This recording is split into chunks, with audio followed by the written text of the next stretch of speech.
Je m'appelle Hugues Chauveau, je suis ingénieur fourrage sur la station de La Jaillère d'Arvalis Institut Végétal et je travaille particulièrement sur la qualité des fourrages et leur valorisation par les bovins. Il existe une grande diversité de sorgho. On distingue tout d'abord les sorgho monocoupes, récoltés une seule fois, bien que les repousses puissent parfois être pâturées, des sorgho multicoupes qui sont récoltés plusieurs fois.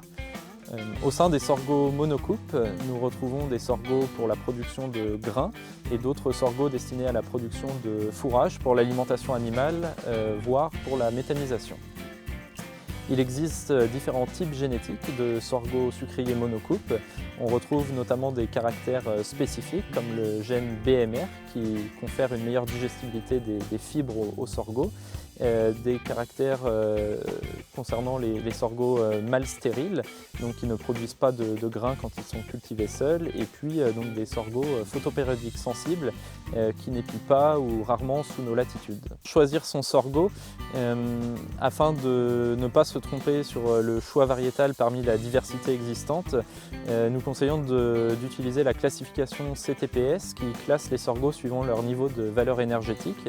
On retrouve donc les sorgho dits ensilage qui sont de valeur énergétique la plus élevée, des sorgho double usage de valeur énergétique intermédiaire et puis les sorgho biomasse donc, qui ont une valeur énergétique très faible. Donc ces derniers ne sont pas utilisés pour l'alimentation animale mais uniquement en méthanisation. Il conviendra de choisir des sorgho dits ensilage de très bonne valeur nutritionnelle pour les animaux à haut niveau de production comme les vaches laitières ou les jeunes bovins à l'engraissement. Pour les animaux à besoins plus modérés, les sorgho double usage pourront être utilisés à la place dans la ration. La précocité du sorgho monocoupe doit être adaptée à l'offre climatique afin d'atteindre une teneur en matière sèche suffisante à la récolte de l'ordre de 28 à 30% de matière sèche. Si ça n'est pas le cas, il est possible de limiter les pertes de jus en superposant ce fourrage sur un fourrage plus sec, comme le maïs fourrage par exemple. Afin de valoriser pleinement le potentiel énergétique et l'ingestibilité du sorgho, l'idéal est d'atteindre 30 à 35% de matière sèche plante entière. Le jour de la récolte, la longueur de coupe se pilote comme celle du maïs fourrage, sauf si le sorgho est trop humide, auquel cas on augmentera la longueur de coupe.